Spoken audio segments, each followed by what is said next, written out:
Hello everybody and welcome back to the channel, and furthermore welcome back to yet another exciting Dungeons & Dragons miniature review. Tonight we're taking a look at the Dungeons & Dragons Nolzur's Marvelous Miniatures 50th Anniversary Skeleton Knights. And I really love this 50th anniversary packaging. We actually recently took a look at the 50th anniversary mimics, but here you got some skeleton knights. It looks like a dragonborn, and then in the back there, something that looks much more human. But I really love this 50th anniversary box art. In the background just says, experience 2 generations of Dungeons & Dragons in one package. This limited edition D&D 50th anniversary pack features popular characters and monsters alongside their counterparts from D&D's early days. D&D Nolzur's Marvelous Miniatures are highly detailed figures, primed and ready with deep cuts for easier painting. Features characters, monsters from the Dungeons & Dragons universe, past and present. Minor assembly required. Pre-primed and paint-ready, may include translucent parts. Universal Terran pads can be swapped between figures. D&D Nolzur's Marvelous Miniatures. Expand your collection at wizkids.com/unpainted. Bases are not included, and then you got all of that legal stuff. But with that being said, this pretty much wraps up the packaging for the 50th anniversary Skeleton Knights. So without further ado, I'm going to take a few days to start slinging some paints, get these guys all painted up and put together. Don't go away, there's more miniature review to be had. Alright, here are the 50th anniversary Skeleton Knights. I think we'll start off with the most human looking one. And you can see a skeleton knight there. He's got a sword, he's kind of holding it against the ground while he's standing there looking very noble. I used this kind of skeleton horde paint for the bone parts on him, which I think looks pretty decent. It actually looks more dirty than I was expecting, but hey, you know, who knows? These knights might have been doing stuff for years, and so the bones aren't the most pristine things ever.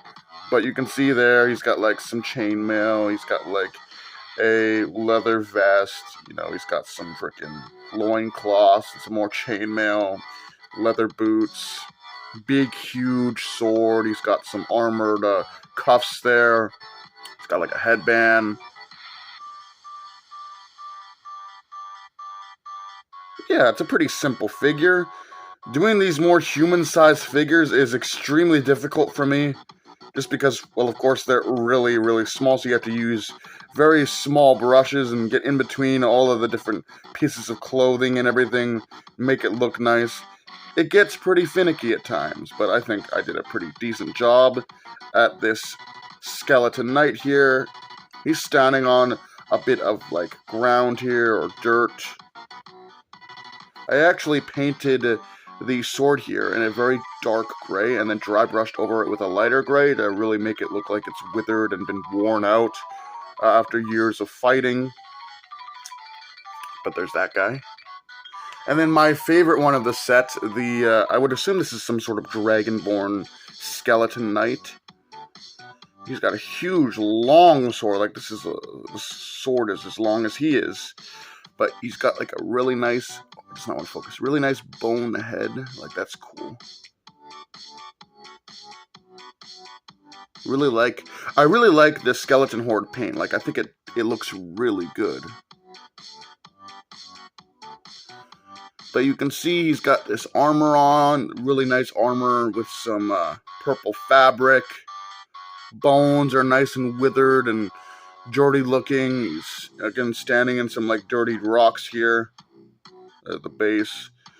I did the same sort of effect that I did with the more human-looking skeleton knight, where I painted it a dark gray and then dry brushed a light gray over it to bring out the textures and make it look like it's all battered and worn out over years. Because who knows, these skeleton knights might have been around for a long time, so their armor won't be so pristine, or at least that's a story I have behind it.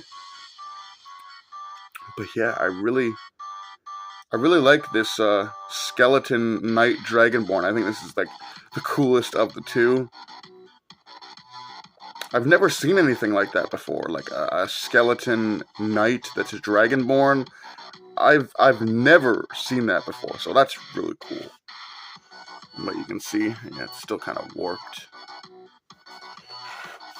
You can see the two of them there. You know, you get like the more humanoid the more humanoid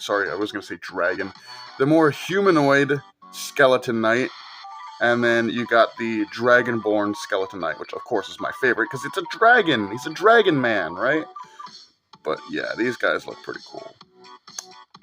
I guess we'll go into some comparisons for these two.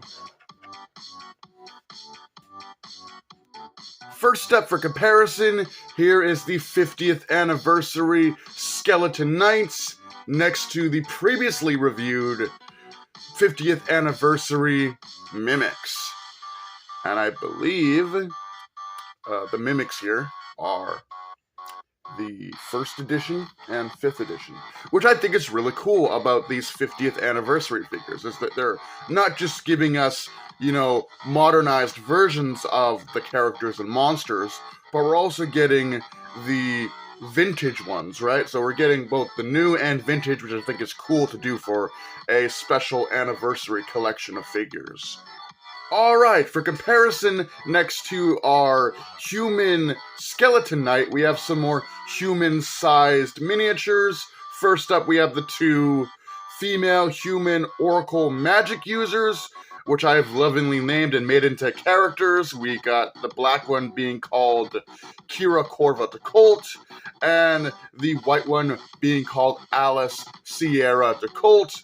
We have a scarecrow, and we have a stoned cursed. For comparison of our Dragonborn Skeleton Knight, here he is next to some other Dragonborn miniatures I've gotten over the years. First up, we have the Jada Toys Dragonborn Clerk Metal Fig. Then we have this Dragonborn player piece. This is actually the piece I use when I'm playing as Panjed in my current D&D campaign at the time of this recording. And this was painted by a now ex-party member of my D&D campaign. And then we have this HD premium pre-painted Dragonborn Paladin. Here are the two 50th anniversary Skeleton Knights next to some pre-painted miniatures. We have the Bander Hob, the Odiug Mutate, the Spider Dragon, and we have Chandra Nellar from Magic the Gathering. Here are the 50th anniversary Skeleton Knights next to a young blue dragon and a young emerald dragon. And last, but certainly not least, here we have the 50th anniversary Skeleton Knights next to some miniatures, which I've painted to look like licensed characters. So we have the Critical Role Nega Abomination, which I've painted to look like Leviathan from the Helliverse. Then we have the Dungeons and Dragons Hook Horror, which I've painted to look like Toucan Sam, the cereal mascot for Fruit Loops. And then we have a Deep Cuts Giant Frog, which I've painted to look like the Venomized Frog from Venom the Last Dance. I really like these guys, especially the Skeleton Dragonborn. But I think this guy looks pretty cool too. Like, I really like how these Skeleton Knights turned out. I think they're really cool. I don't know why his sword is so damn long. I mean, he could literally skewer somebody. Like, look at that. He could skewer somebody over his sword. That's how long it is. But, yeah, these two look really cool. I like them, at least. You know, the Skeleton Knights, you got one that is more human, and then one that is a Dragonborn. I think these guys are cool. I love them. I think it's so unique to have more undead in the game. You got the Skeleton Knight that's a Dragonborn, and the regular Skeleton Knight here. I think these are a nice little set, a nice little duo of miniatures, and you can do whatever you want with them in a campaign. You can have them be just kind of maybe brothers in arms. Maybe they're just some random skeletons that you encounter. You could have any sort of story you want with these guys in a campaign, and I'm sure it will work. But these guys just look really cool, especially this Skeleton Dragonborn Knight. That's sweet. But with that being said, hope you guys enjoyed. Do take care. Have a great night. And I'll see you in the next video.